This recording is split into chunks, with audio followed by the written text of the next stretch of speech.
Ladies and gentlemen, welcome to the Business Brew. I'm your host, Bill Brewster. Super excited to be joined by Jason Wild today. If you don't know who Jason is, you will soon, and I suggest that you do a little bit of research. He did a fantastic interview with Real Vision, and there's a couple other ones on YouTube. For a primer on the space that we're going to be talking about, you can listen to Aaron Edelheit's episode that dropped on April 20th. So this is going to be a cannabis-focused interview, but I think on top of cannabis, Jason's a super interesting guest. So we'll have a little bit of a combination of money management plus some morphing into cannabis plus entrepreneurship. So it's going to be a fun one. So Jason, how you doing? Good. How are you, Bill? I'm good. I was trying to think about how I can do a different interview with you without making you repeat the same story that everybody wants you to. But I do think it's a super fascinating sort of framing where you're coming from. If you could talk a little bit about how you started in investment management, that's a pretty cool story. Sure, absolutely. So I'm originally a pharmacist. I grew up in New York, and my dad is a pharmacist as well. So I grew up in his drugstores in New York City. I got my pharmacy license in '97. But in my last year or so in pharmacy school, I got into the stock market. I read the Peter Lynch books, One Up on Wall Street and Beating the Street, and it was all buy what you know. So I was all excited to go out and investigate some different drug companies and invest in some of them. I realized that started investing that last year in pharmacy school. And I realized that I was a good stock picker. I back in the day, it was Warner Lambert was launching a new drug, Lipitor.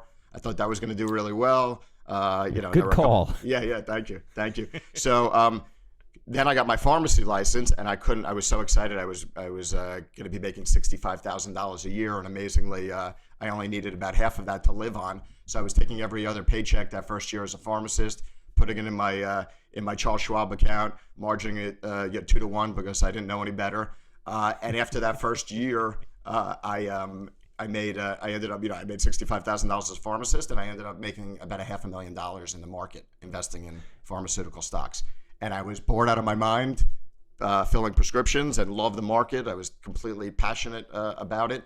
So I ended up.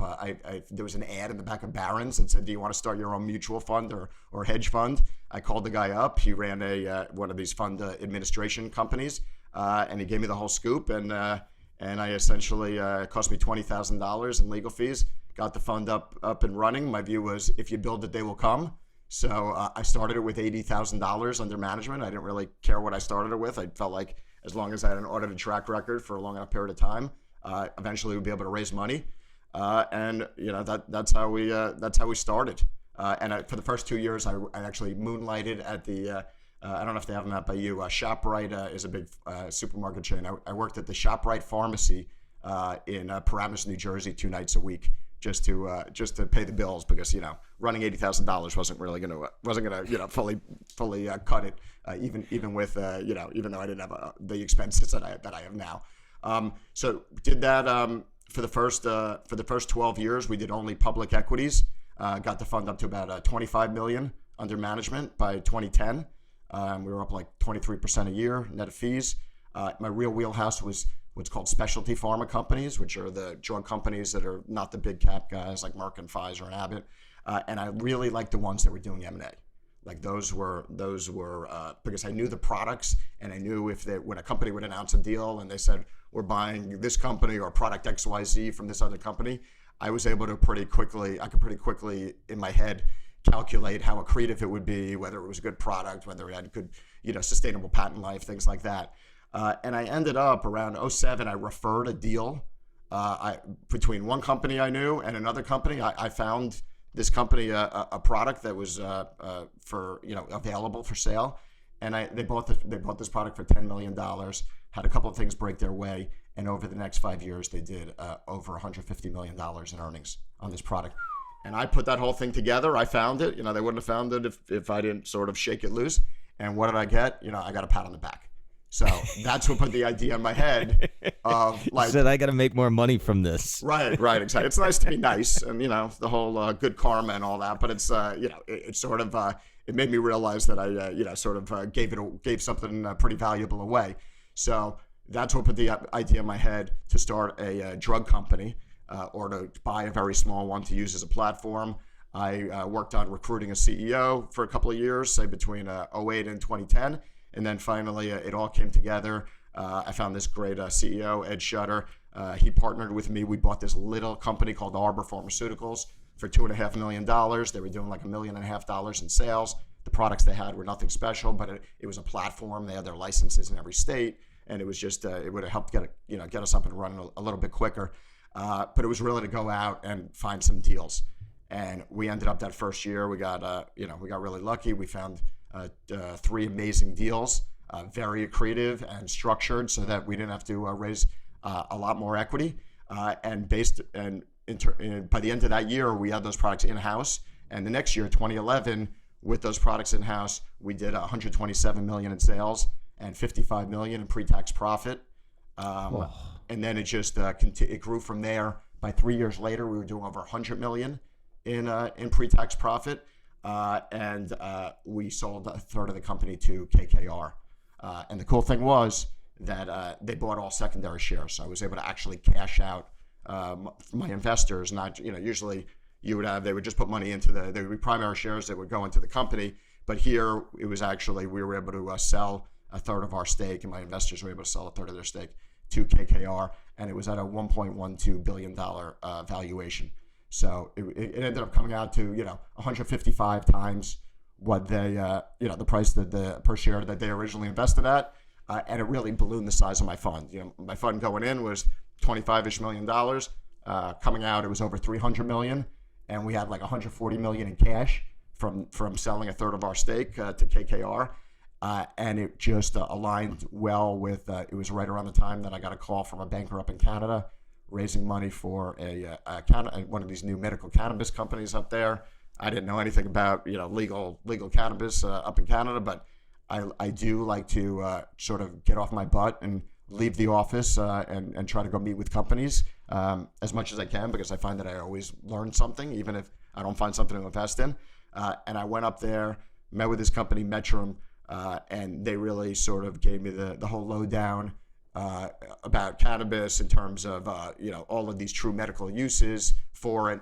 First time I ever heard of CBD, or that there were these all of these different cannabinoids, and I came out of that meeting sort of like on fire, that I needed to meet as many companies as I could in the space. I thought the Canadian companies were going to do really well because it was legal nationwide. It wasn't like the U.S. where you had a conflict between state and federal law. And to be honest, I was worried that if I wouldn't, at that point, I wouldn't have been comfortable investing in the U.S. because I was worried about getting arrested.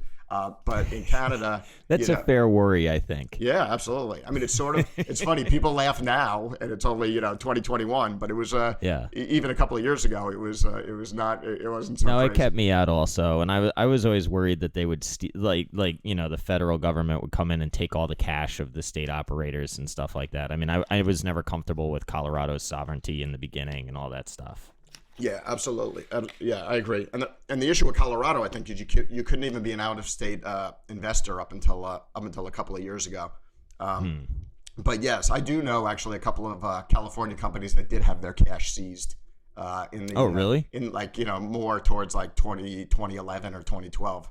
Yeah. So. I remember back in the day when they were driving basically Brinks trucks between, I guess, I don't even know if it couldn't keep it in a bank. So I guess you had like an alternative banking relationship or whatever. It was all cash. They had to have armed guards. It was like, This is crazy. It's a lot of cash. Still a ton of cash. I mean, that's definitely an issue. Now you can bank a little more, but it's still, even in California, there's a big presence of the credit unions. Are banking a lot of these cannabis companies, because still a lot of the bigger banks won't do it, and it's just spotty. Some of them they'll do it. Some of the bigger firms, they'll do it for you for 2 years, and then they'll just decide that they don't want to do it anymore. Sort of like what's been happening, or what the worries have been more recently over custody of some of these stocks in the U.S., where some of the prime brokers are just sort of changing their minds. But anyway, so I went. after that Metrum visit, I just started doing trips to go up to Canada, sort of crisscrossing the country. I would start in Vancouver, work my way to Toronto over about 5 days, meet with as many companies as I could. They were all private at the time. So we ended up investing mainly in about 5 companies those first couple of years, 15 and 16. Fortunately, they became some of the more successful, public companies. We were, up until the end of 18, we were a top 6 or 7 shareholder in Canopy Growth, top 10 in Kronos, big shareholder in Organogram and Can Trust and a couple of these other ones. And we invested in we invested in them all privately. It's interesting though, because they did not, most of them, we were not up a lot on the investment when they went public. We made most of our profits after they went public, holding on to them as they had that big ramp up until legalization at the end of 18 in Canada. And then towards the end of 17, I was up at a conference in Canada. By that point, we had invested, probably about $30 million in the space, and it was worth probably around 175 million. And that's when it sort of hit me that I had just followed the same arc with, or first part of the same arc with cannabis investing that I had done in pharmaceuticals, which was for those first 12 years, I invested only in non-control positions in pharma companies. We learned the space, built a network, made some money, and my goal with Arbor was to bring all that to bear as the lead investor and the chairman, and hopefully really be able to impact the results. And Arbor worked beyond my wildest dreams, but I realized I had just done the same part in cannabis. We'd been investing for 3 or 4 years. Learned the space, all non-controlled positions. Learned the space, built a network, made some money. But in terms of this industry, I felt like if we went out and started a company from scratch, that I felt pretty confident that we were going to be able to build a pretty substantial company, because the level of competition was just a lot lower than it is in pharma. So that was my idea. It ended up manifesting itself through this investment in TerrAscend. I had invested $250,000 in TerrAscend in January 17. It was now November of 17, and they had about a $50 or $60 million market cap by November. They were public. They had a facility up in Canada. They already had their license to grow, but the facility it was functional, but it still needed a lot more build out. And I convinced them to take a $52.5 million private placement into the company, which is what we did. It was around $1.10 a share, and I led Canopy Growth and Canopy Rivers, which is sort of a VC arm of Canopy Growth, which we were the second largest shareholder in. I let them co-invest in that deal with me. So I did 60% of it for my fund, and they each did 20%, and I became the chairman. And I really pushed myself. By that point, my fund was around 700 million in AUM, and I really I find that as funds get bigger, they diversify. They start looking at positions not from a percentage of the portfolio perspective, but just from a dollar perspective, and start taking less risk. And maybe part of it is because they're running a money management business and they don't want to screw up a good thing. But yeah, it's a nice life. Yeah, right, exactly. But I've always run my fund as more like my family office, and I want to have the best returns that I can. And I feel like if you're over diversified, it's a lot harder to swim against the market, because you are the market. So So when going back to when you turned the $80,000 into $500,000 or whatever, how many positions were you running? Oh, I was very concentrated. Probably 3 or 4. Wow. And then that's cool. But you had unique insight, right? So that's when you got to bet it. And unique insight. And I think when it comes down to it, you can't teach people how to invest in stocks in business school. I mean, I'm saying that because I went to pharmacy school and I didn't go to business school, but certain people just have a good feel for the market and other people don't. And it's just the way they're psychologically built. Like most people are built that they hold their losers and they sell their winners, which, Peter Lynch calls that, pulling out the flowers to water the weeds. For some reason, I'm hardwired that if I have a stock that keeps going up And if the fundamentals, usually it's because the fundamentals were better than I originally thought that they were going to be, I have no problem buying more of that stock a lot higher than where I originally bought it. And alternatively, if I have a stock that's beating the hell out of me every single day, very often, I'll just sell it just because I can't sort of take the pain and have to, feel like I, have to keep watching the stock that's hurting me every day. So that's sort of different than most people in terms of how they act. And a lot of it, I think, is subconscious. Most people just they can't do it. If they have a stock that's going up a lot, they feel like they have to do something. To me, I tell people, like, you should be worrying and thinking about whether you should do something if you have a stock that's going down a lot, not if it's going up. But that's just so my view is sort of a lot of people, most people, I think, don't make money in the market in individual stocks, and it's just because sort of you have to be sort of wired the right way to be able to make money and not have too much emotion about it, I guess. This is the old losers average losers thing, right? Right. I never heard that, but that's good. Yeah.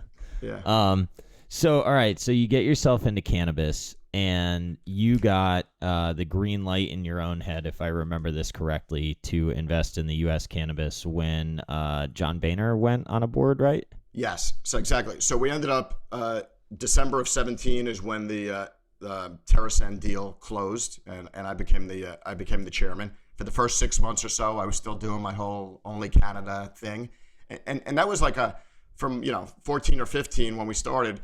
It was a conscious decision. A, like I mentioned, I was worried about getting arrested, but B, I felt like it wasn't too much of a give because I felt like the Canadian companies were going to be the first companies to attract other institutional capital. And it was going to be like a lot of people trying to get through a small doorway and push up the value of these stocks, and that worked from 14 till around 18.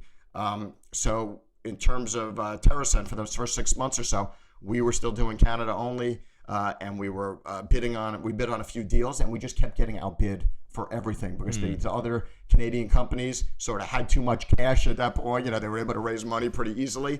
And they were just like, we would be bidding on something, and the management team would really like us and think we were credible. And they would take less from us than from somebody else, but they wouldn't take like 70% less from us. Yeah. They'd maybe take 25% less, right? Yeah, there's a limit to how much liking somebody goes, right? Right. At some point, money talks. Right, exactly. So we ended up missing out on all these deals, and it was very frustrating. And then John Boehner, like you said, I think it was like April or so of 19. He announced he was going on the board of Acreage, and that was like, I was like, that's it. Nobody's getting arrested. John Boehner's too powerful of a person. They'll go after him before they'll go after somebody else, and I just didn't think they were going to go after anybody. And so that is when we pivoted my fund and TerrAscend into the U.S., or at least to start looking at things in the U.S. Took a little while. We had to restructure Canopy Growth and Canopy River shares because they were on the TSX and Canopy was on the New York Stock Exchange at the time, and this would have gotten them kicked off if they owned a plant-touching business in the U.S. Yeah. So it took a little while. We came up with that exchangeable share structure where they exchanged their regular shares for new shares that were only monetizable upon federal permissibility in the U.S. That's what we ended up having a shareholder vote in November of 18. That all got restructured so that we can actually go and start buying some assets in the U.S. We actually, in summer of 18, we applied for a license in New Jersey because we were told that wouldn't get us off sides if we applied. It just would have, even before the Canopy shares were changed. Obviously we're not going to be able to operate it until all of that was cleaned up. So we applied. Oh, in okay. 18. So you can get the license approval, you just can't operate before it's cleaned up. Right. Okay, so it's almost like you can buy an option to operate, you just can't operate. Right. Exactly. Yeah. Okay. That's right. So, and we didn't think we were going to win. I mean, they were only going to, Jersey had 6 licenses, fully vertically integrated already, and they were going to give out another 6, and there were, going to be well over 100 applications. But we figured we'd give it a shot. It was, next door. I'm based in New York, so we applied, and we ended up in December of December of 18. They announced the winner, and we pretty much we were the only company that swept all 3 regions of New Jersey. Jersey had split it up into North, Mid, and South, and they were giving out 2 licenses in each, and we had the top score in each region. But unfortunately, they only gave us 1 license. They gave us the Northern region, which is the best region. Oh, that's close to New York, right? I'm sorry? That's close to New York, yes. right? Very easy access to New York. Not a bad region. It's the best. It's the best region in Jersey. It has the most people and an even bigger piece of the economy. So that is and now New Jersey's coming online, and it's going to be a huge driver for us. But it's been a long haul there, and lots of problem solving along the way. But our first deal that we actually announced and bought in the U.S. was about 6 months later. In the beginning of 19, we announced that we were buying the Apothecarium dispensary chain in San Francisco, one of the nicest dispensary groups that I knew of. And when you talk to people in California and you bring up the Apothecarium, everybody's like, "Oh wow, those are the nicest dispensaries." They really in Northern California, they've got a really nice market share in San Fran, and just really, it was the first of the really nice dispensaries, I would say. So we bought that in 19, and then we did a deal which I would say is our best deal so far, which was the purchase of Ilera Healthcare in Pennsylvania. They were the number 1 cultivator and manufacturer in Pennsylvania, owned about 20-ish% of the market, and we did a deal to buy them for $125 to $225 million in total consideration. We structured it. I think one of the reasons I feel like I've been able to do relatively well in M&A is that I'm creative and I'm good at figuring out how to solve for both sides' needs. And in the case of Ilera, the sellers, like most mom and pops, the sellers wanted mostly cash, right? So we figured out a deal that got them about 90% cash. They just didn't get it all right away. So they got through earnouts and whatever. Yeah, but we owned it. Yeah, we what it was we closed on that deal towards the end of the summer of 19. We gave them $25 million in cash and $25 million in stock up front, and we owed them I think another $20 million the following January. But the major final and majority payment was due in March of 21, so just a couple of months ago, and it was calculated. We were going to go look back at 2020 sales, multiply it by 3, essentially give them 3 times sales with a cap of $225 million, and only as long as their EBITDA margin was over 35%. And it ended up, Ilera, we ended up doing a few major expansions there, and they blew way past the $75 million that would have taken them to the $225 million cap. And their EBITDA margins were more like 59 or over 59% as opposed to 35%. So this deal, it ended up being that we paid, I think, about 3.7 times 2020 EBITDA for Ilera, which has been, which is obviously a great multiple to pay, but it's even better than that because we owned it since the summer of 19, and it built over $30 million in cash over that time period. Nice. And we got to use that $30 million towards that final payment. So it was actually, we actually paid even less than 3.7 times, which actually, now that I think about it, I remember when we announced that deal, I had several other multi-state operator CEOs that told me that they thought that we overpaid for this deal, and that it was I was going to artificially or somehow set the precedent and prices for other deals, that I was like screwing things up. And it ended up, obviously, that I think they just didn't understand the structure or what we were buying and what a good asset we were buying. So, because it ended up being, probably one of the least expensive deals I've ever done, or certainly the best based upon, the quality of the asset. And that made me realize, I think that, you really, I've always known this in terms of stock picking. I really don't care what other people think about what I want to hear opinions from people whose opinions I value and who have good insights. But generally, I can't structure my portfolio to make other people happy. Because if you end up doing that, it's almost like you're running your portfolio by committee, And and that's the best way to not have really good market beating returns.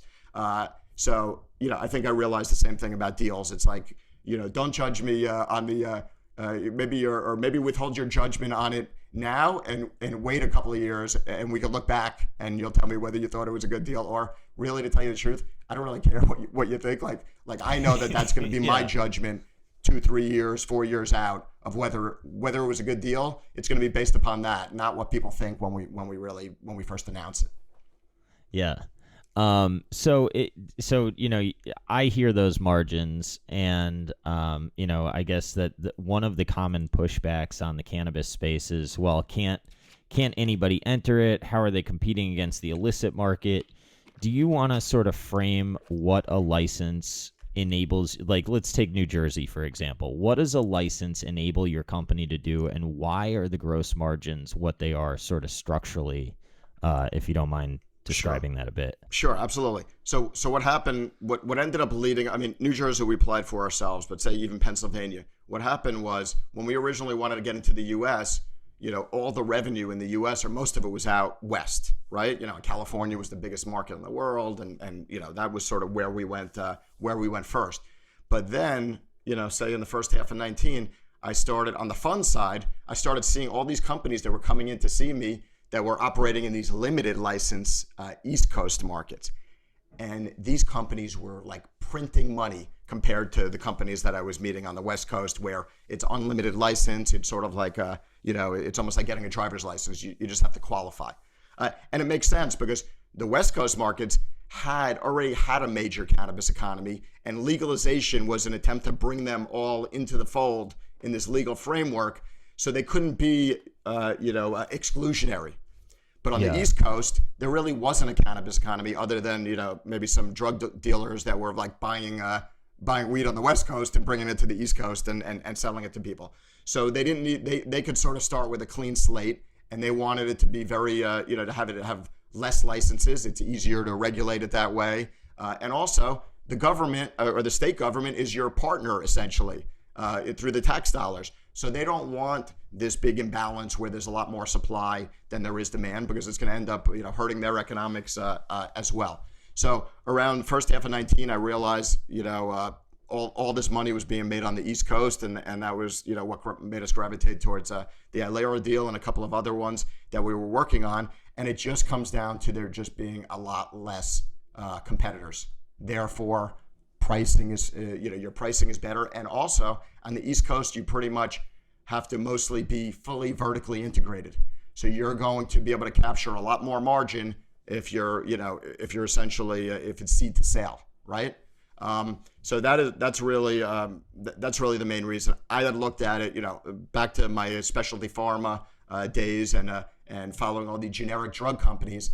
It was always much more attractive to invest in a company that had a generic drug filing against a $100 million drug. If they were the only filer, or there were like only 2 generic filers and potential competitors on a $100 million product, I had realized over the years that you would make a lot more money than if you were one of 30 generics filed against a $3 billion product. And that's sort of what I looked at California as. It was this big revenue number, but there was so much competition that there was actually less profit dollars available than there were on the East Coast, with lower total revenue numbers, even though much higher growth rates, but just so many less competitors that you can really capture those 50+% EBITDA margins.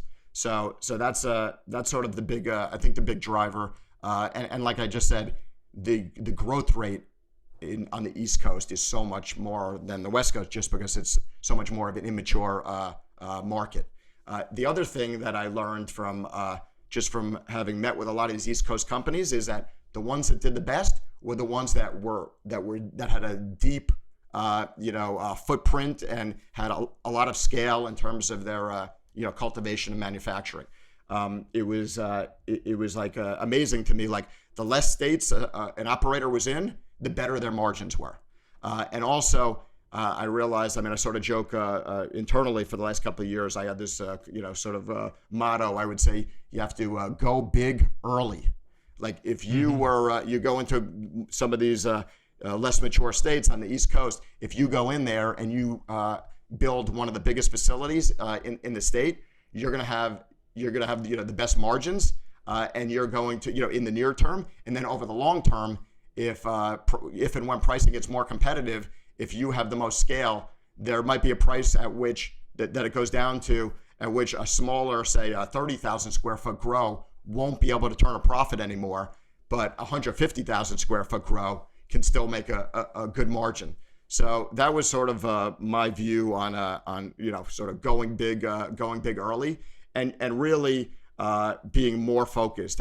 We didn't want to have flags all over the map and say we're in 20 states, because if you're in 20 states and you're competing with another operator that's in one state or two or three, there's no way that 20 state company can have the same bandwidth and have the same chance to succeed as somebody else that's more focused. I mean, Trulieve's a great example of a company that's been very focused, and that's why they were so dominant, or they still are so dominant in Florida. So so that whole approach to me, it was we wanted to be deep, maybe a little more wide than, say, a Trulieve, being 2 or 3 states, and then add additional ones very slowly as we felt like those operations were really humming. Because I just felt like if we did that, we'd have the best chance of winning, because we were more focused. We were going to build more scale wherever we were, so we were going to have the best margins now. And over the long term, like I said, if prices came in, we would still have the best margins, and it would just give us the best ability over the long term to compete. I mean, my view was like an operator, and I've seen a lot of other MSOs that are the other side of the coin here, but if you're an operator you can make so much more money having 200,000 square feet in one state than having 40,000 square feet in 5 states. I mean, There's no comparison. That 40,000 square feet in 5 states, I would say you probably cannot even turn a profit. And 200,001, you can make 50+% EBITDA margins. Well, something that I like about your strategy is, I mean, when you're talking, I'm just hearing local economies of scale, like it ringing in my head. And then the other thing that I like is that you're you are focused on the East Coast. So you turn a local economy of scale into a regional economy of scale and just sort of build it out through that. Yep. And keep going. That's so it. How do you think through, like, if you have fewer competitors and you can price higher, isn't there an umbrella that the illicit market can capture? Like, where does the illicit market come into this? Because I think, like, one common pushback is, well, anyone can grow weed, right? And, like, you can't, booze is different, right? Nobody's drinking really like homemade alcohol, but weed is different. How do you kind of think through that as it morphs going forward? Yeah, well, the interesting thing is that it's not like the prices. I don't believe the prices are so much higher on the East Coast than they are in, say, California. It's just that there's more people in California with their hand, in the till, because there's Okay. Because you can't, or it's harder to be fully vertically integrated there, because there are tons of great growers, great cultivators, and there's companies that are great at making vapes and doing extraction, and there's edibles companies. So it's just it's not necessarily that the price is so much lower in California. It's just that there's too many people with their hand in there trying to take a piece of it. California happens to just be an expensive place to operate overall, and that's probably why partly the products are still not cheaper out there than they are say in New Jersey or Pennsylvania. So I think that that's really been it's real. And the other thing is, like, the West Coast, those operators are really sophisticated. They've been doing this for a very long time, right? And it's sort of like not that there aren't strong competitors on the East Coast, but there's less strong competitors on the East Coast. And I sort of joked that it's the West Coast. It's sort of because we have our West Coast presence and we have some sophisticated brands and sophisticated operators out there. We also own a super premium flower cultivation brand and facility out in San Francisco called State Flower, which we just quintupled the capacity of, and we own an edibles brand, Valhalla. So since we have these great growers and retailers and out in California, we could take that and take some of those formulations and brands and know-how to the East Coast, and I felt like it was like we were like playing in the pros out on the West Coast, and now we're coming to the East Coast and we're playing against like the junior high team or something like that, or just like or maybe a team that's only got a basketball team that's got 3 players or something. I'm not sure. Yeah, that's right. We'll say it nicer. We'll say it's just a private school or something that's drawing from from fewer people, right? So there's fewer and less competition, if that makes sense. Exactly. So let's play it forward and say, okay, well, eventually this is all going to be federally legalized. Why doesn't California or one of these states that has like great soil just dominate growing? And would that then create an impediment to your margin structure? Like would that start to create less vertical integration on a go forward, like perpetual basis? Yeah, absolutely. And by the way, I didn't answer your question on the illicit market, so I'll come back to that. We'll come back to it. We're just going in the conversation. Right. So interstate commerce, I think a lot of people or most people think that it will eventually come. I think most people think, or my view is it's not going to come for 3 to 5 years. But if that happens, then that also means that we have, something closer to full legalization. We will have where all the companies that are currently operating will be allowed to list on the U.S. exchanges.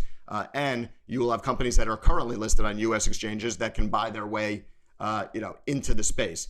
So my view is that when that all happens, it's probably it's going to be less fun than it is right now, because I sort of feel like we're like the adults in the room, and we can we're sort of the one of the, in terms of TerrAscend, I feel like we're one of the acquirers of choice by a lot of the targets, just because they think that we're legit and have a decent track record and have my fund, which at this point is a little under $2 billion, sort of backing it, which is nice to have, and these companies realize that the value of that.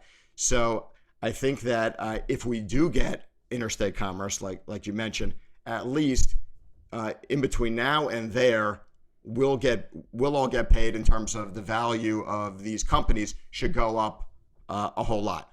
Then the question is, does it get a lot more competitive and and there's less profit dollars to be made? There's a good chance that that's the truth. That it will be more competitive, like every industry, always gets more competitive over time. But if you're one of the better operators, you're always figure out a way to stay ahead of that. In terms of growing and making products in California and shipping them out to the rest of the world, like is done in the produce industry and all of that, I think that could serve part of the market.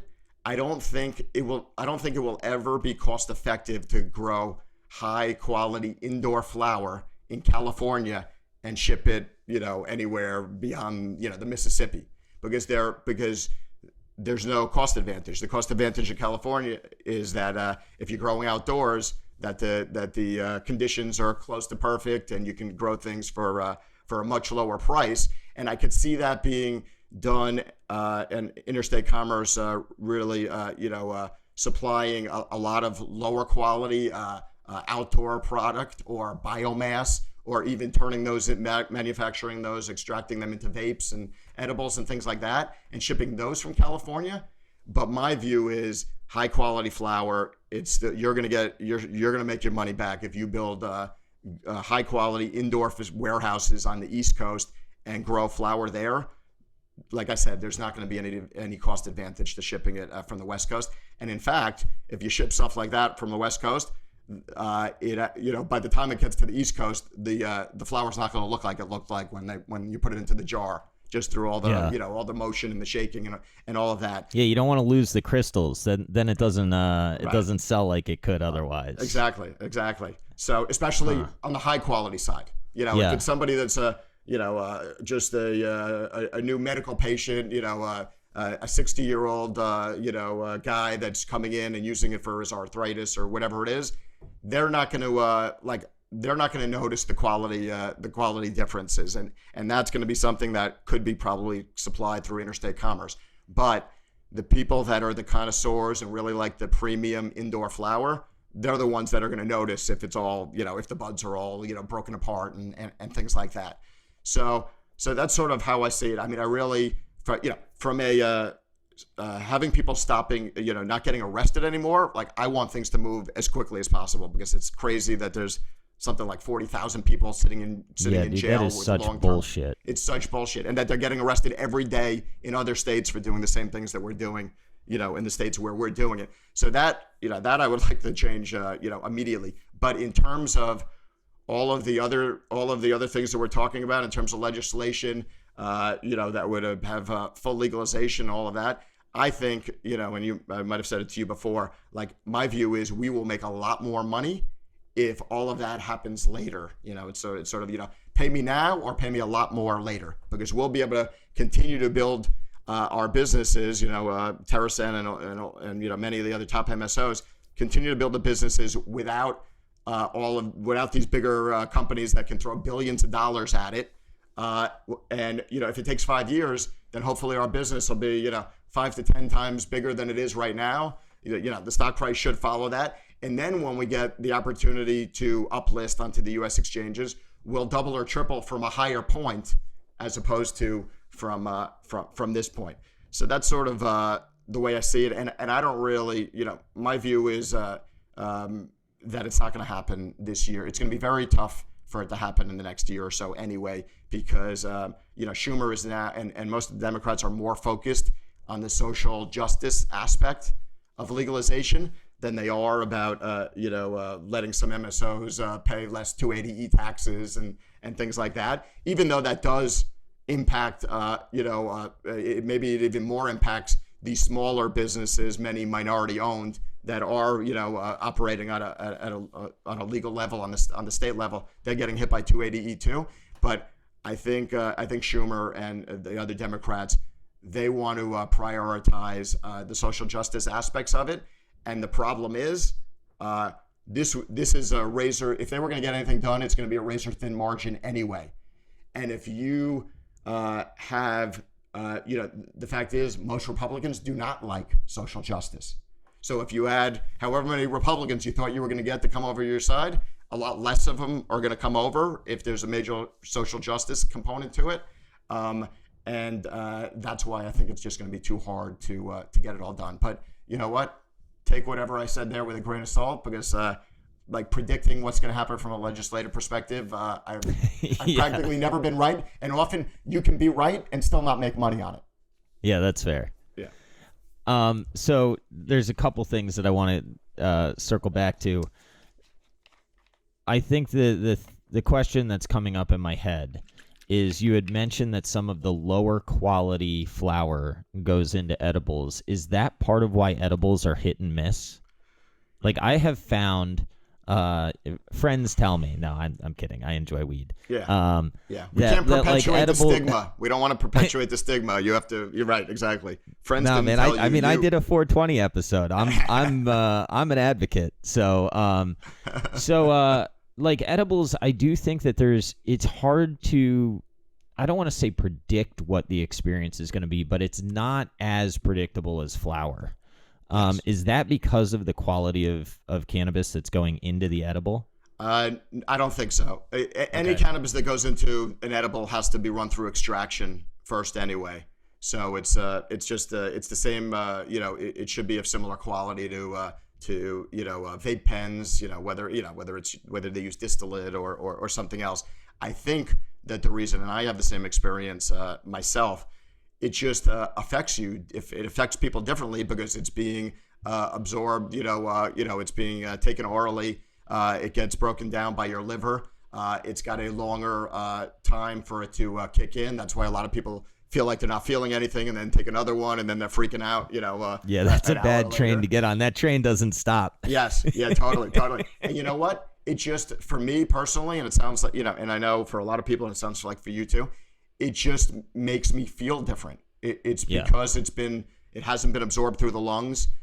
Absorbing it through the lungs, that's the quickest way to have the effect. It also, the effect goes away the quickest, which is good. It gives you a bigger margin for error if you do consume and you're not feeling so great, as opposed to edibles. But it also, just for most people I talk to, it just has a different effect on them because it's being processed through the liver. But a lot of people, there's obviously a huge market. I find that a lot of people like to take edibles for sleep. Yeah. When I take edibles, it's crazy. I feel it the next day. Like I can smoke or use a vape and all I want, and the next day I don't feel any hangover effects. But if I take an edible, I actually have often like visual disturbances where like things look weird. And, I don't want to say I'm hallucinating, but it has a completely different effect on me. Huh. I've found that you can eat your way out of smoking too much, but once the edible train leaves the station, it's you're just on the ride. That's funny. That's funny. You know what somebody told me, and I don't know if it's true or not, that CBD, if you're having a tough time because you consume too much THC, that CBD, if you take that or you smoke that it knocks the THC off of your cannabinoid receptor and will actually bring you down. Huh. But that's interesting. Yeah. Smoke unproven. more to get rid of smoking too much. Right. Just a different thing. Yeah. Exactly. So, do you think I've heard you bearish on the idea of branded drinks? I happen part of the reason that I believe in brands is what we were just talking about. There are certain edibles I used to buy in Illinois when I lived there. So shout out to Green Thumb for providing me. There were a couple brands. PTS I thought did a pretty good job. There's a couple more, but do you think that is there a reason that you're sort of less enthusiastic about drinks versus edibles and flower, or am I not even characterizing your position correctly? Yeah, I wouldn't say I'm less bullish on it than I am on other form factors, just because it's such a small percentage of the pie right now. I think drinks are like 1 or 2%, and I personally. I know that people are thinking about it as opposed to drinking a beer or having a cocktail or something like that, and maybe it's more of a personal thing for me. I don't find that cannabis is a social lubricant for me the way that alcohol is. Like, I don't necessarily want to go out in a bar. Thank God we're finally going to be able to start going out and having normal lives again, hopefully. But I don't necessarily want to go out in a bar and be under the influence of cannabis. It doesn't make me more social. So, I want to be in like the setting if I consume cannabis, I want to be in a more controlled setting, with the people that I'm like, close with, or even more so, maybe in nature, or doing something else or being creative. So I don't think that it has the same appeal as going out and, drinking a Budweiser or something like that. And the other thing is I feel like I want the market. To a certain extent, I want to let the market tell me what people want. And right now, if it's 1 to 2% of the total of all the dollars spent on cannabis, I just feel like there's better places to focus. 45 or 50% of people want flower. When you grow really high quality flower, and you're known for that, your sales are even skewed to be well over 50% flower. And as we just discussed, I think it's also more protected against interstate commerce over the long term. So I'd rather focus on the bigger sort of pieces of the pie right now than the smaller ones. And I'd rather, there's lots of other companies that are out there, developing these products and sort of proving them out and spending money marketing them.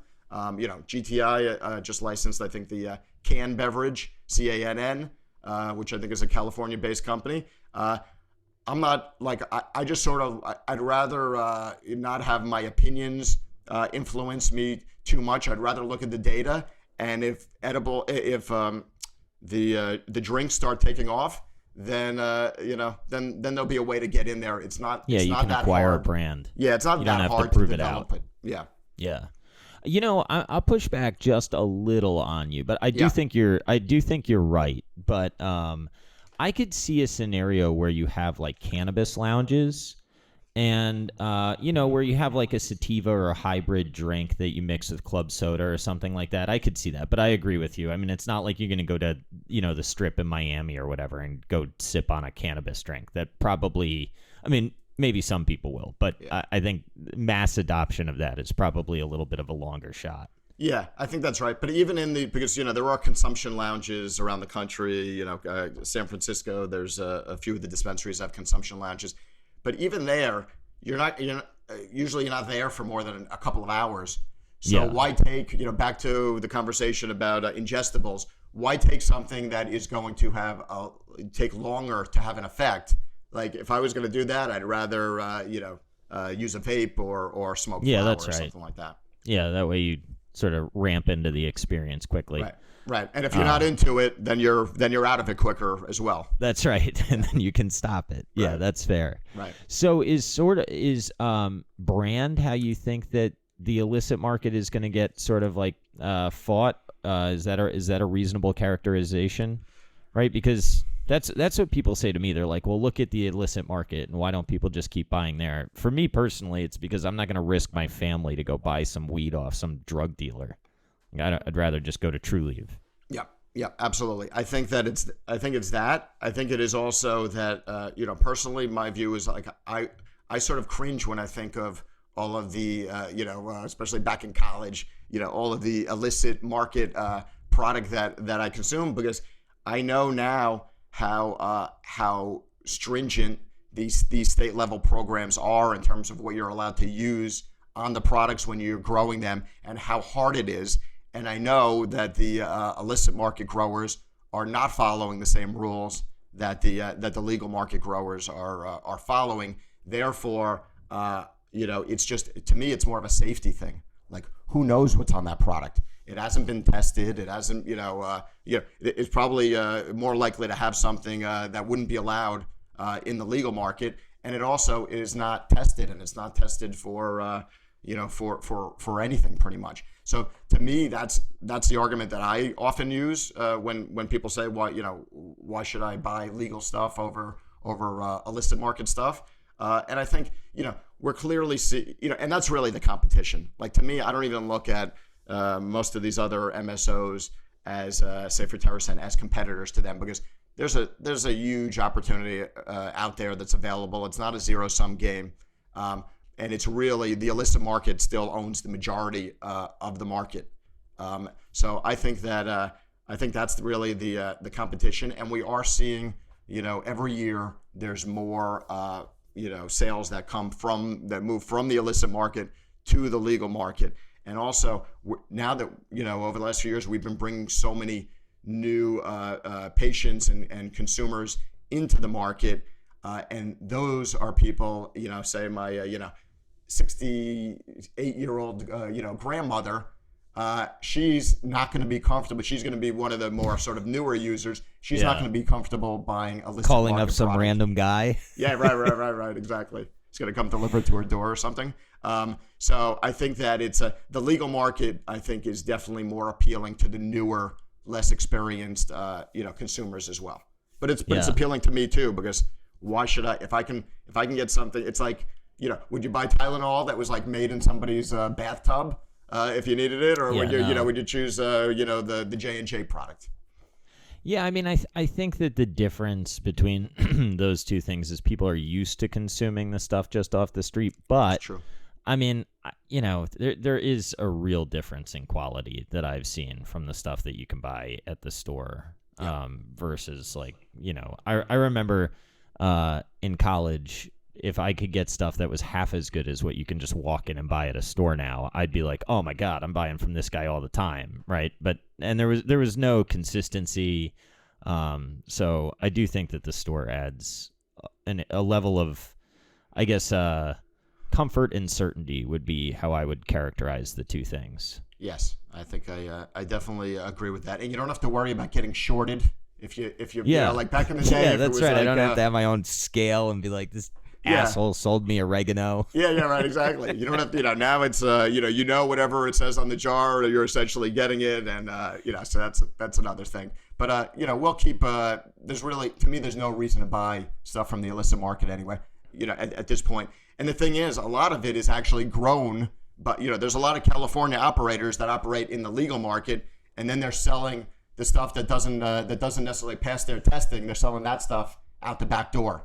And that's what ends up working its way, out to New York or to the East Coast and things like that. So either way, it's either grown in a place with methods that are not as safe, or it was grown in a legal place and it's the stuff that's not as good. Huh. That's interesting. How do you think through, like, to me, the relationship with the consumer exists at the retail level and with the bud tender in many instances. You had mentioned like the social justice component. Is there a push to get more licenses in minority-owned businesses' hands? And like, how do you, as an incumbent, protect yourself from losing that relationship on a go-forward basis? Or alternatively, is the relationship with the regulator so good that it's probably going to be protected to a certain extent anyway? I mean, I think there's going to be both. You know, a lot of the, especially now on the East Coast, the new New York law, and you know what's happening in Jersey and other places. There are licenses set aside for minority, you know, social equity applicants, and then you have the other ones that are, set aside just for for-profit, operators. I mean, they're both the minority applicants. Yeah, but you're saying, but some is specifically carved aside to remedy a wrong that was done in the past, and some is just a flat out apply and see how you get license. Exactly. Yeah. So I think that there's room for both. I think that this might be a good time to bring up this impact fund that I started with Chris Weber to actually fund social equity applicants and just businesses run by people of color, because my view is the fact is that 4 times as many black people are getting arrested every single day than white people, and they're not 4 times the users versus white people. And that, coupled with the fact that I think only 3% of the state level legal licenses right now are owned by people of color. So they're underrepresented in terms of ownership. They're overrepresented, unfortunately, in terms of being incarcerated. Incarceration, yeah. And to me, if we don't, sort of even that out a little bit and get at least get the ownership levels up closer to what their normal percentages of the consumers and all of that, then this whole business, this whole industry is going to have been built on a foundation that was, that had cracks in it. It's going to almost be like, how can we say that we righted any of the wrongs over the years, for the last 50 years of all, how these laws were essentially used as weapons against people of color? How can we say that we've righted any of that if we end up having a legal industry that's 3%, owned by people of color? That would be some real bullshit. Yeah. I mean, if you study some of the history, my understanding is that a lot of people of color back in like the early 1900s really kind of couldn't afford alcohol for reasons that, price reasons. And then like it almost became this propaganda machine where it was like, oh, well, if you smoke weed, you're like, black people or whatever. And then it got, scary to whatever. It was all just like a marketing propaganda thing. Yeah, that's right. And then if the outcome of all of this is a whole bunch of white people owning everything, that would be like way fucked up. I don't even mean to. I don't know how. I didn't mean to laugh when I said it, but like that would be offensive in many ways. Yeah, I mean, like they really that they did win the war on drugs. That sort of all the racists won because they locked everybody up, so many people up in jail for over so many years, and also caused them to not be able to have the level of ownership that they should have in the industry. So therefore, I think we do need to have these programs on the state level. I don't think that they are major threats to all of the other multi-state operators, because and if some of these, and I hope that many of these black-owned businesses do go on to be very successful and go into multiple states and all of that. But to me, it's a bigger threat to not have the industry be more, look more like what the consumers of cannabis look like. It can't just be 98% white people owning these businesses. So these programs, and the other thing is, in terms of the reason we started the fund, is like this business is hard no matter what color you are. This is a really difficult industry because there's so many hoops you have to jump through about every little thing that if you were starting an accounting firm or something like that, you wouldn't be dealing with it. And there's so few people. There's such a shortage of even people with experience in the space because it's been a legal industry for such a short period of time. If I was starting an accounting firm or a drug company, I can go. Yeah, there's plenty of mentorship out there, yeah, right? There's plenty of people. I can find accountants that have been doing this for 30 years. If I go and I want to start a cannabis business and I find somebody that's got 30 years of experience in this business, like they're even more willing to take risks than I am and that most people are right now. So so you really can't you don't have a ton of experienced people. It's hard to bank. It's hard to half of the service providers won't do business with you. So and that's if you're well financed and you can go to the capital markets and all of that. It's even harder if some of these companies that we're going to be looking to fund, if they don't have that access to the capital markets and they don't have the experience that unfortunately now I've got a lot of scars from mistakes that I've made in the past that I'm not going to make going forward.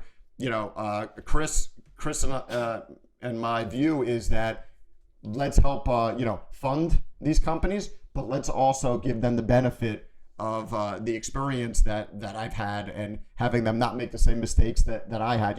I'm sure we'll make new mistakes there, but at least we won't make the same dumb mistakes that ended up costing us a lot over time. So we really want to. We're not looking to just you hear this a lot like in private equity, that we're not looking to just write a check. That we're going to be there to support and help make the business better. I hope that based upon my track record with my other companies, that people see that like we really do that. We don't just say it. And we need to make sure that this fund is successful and that we invest in companies that are going to be sustainable, profitable companies over time, because we want to do more of this. And if we can't, we are going to prove out the business model. Because if we can't, then we're not going to be able to sustain this and go out and do a $300 million fund, the next time. So that's what Chris and I are totally and completely aligned on this, and we're really going to, and we feel like the stakes are high because we don't want to, we feel like there's a lot riding, and we feel like we can have a real impact on these communities. In the past, a lot of these social equity applicants, it was just like a payday for one or two people that were on the application. We want to be able to help build real businesses by social equity applicants so that they can have a positive impact on their community and use that, that there's lots of people in the community that are part of what's being done there. And then that's sort of a multiplier and sends more people to college and, just has, ends up spawning even more businesses from out of those communities. Yeah, man, that's that's cool. I've heard you talk about it now twice, and I like the passion that I hear in your voice when you talk about it. And it seems, I don't know Chris obviously, but he seems like a cool dude. It's nice to see somebody get in the space for the right reasons and use their fame and fortune to help people that really could use a lot of help. Yeah, absolutely. Yeah, he's got a great heart. I'm gonna let you go, but I got to ask one question to help people with the research. When I look at you had issued some equity, and from the outside, I think you could say, okay, well, here's a guy that has a fund that's long cannabis, says he sees it in the early innings. Why issue equity when it's presumably cheap to raise funds? So maybe giving people a sense of how you were thinking and some of the capital constraints that are on you as a function of the industry might give some good background. Sure, absolutely. So it's a lot harder to borrow money at attractive rates because it's an illegal industry. So rates are more like all in with paying points up front and different things. Rates are still in the probably in the 12-ish, 13-ish percent. At that level if you want to borrow money. So that option is a little less attractive versus thinking about raising equity. And also, I've just learned over the years from investing in companies that it's always safer to raise equity than it is to raise too much debt, because if you have a lot of debt and you have a bad quarter, you can be out of business. If you don't have a lot of debt and you have a bad quarter, you just had a bad quarter. So right. It's just it just makes it a lot tougher. So that's one reason to raise equity versus some other alternatives. The other thing is this is a very expensive business to be in. These facilities, you want to build a nice, facility, it's going to cost you over $30 million. And 280E tax, which we talked about, which I mentioned earlier, it's really like it kills your cash flow. So you end up, having to raise more money just to very often, fund a lot of that, because less of it, falls back to the bottom line.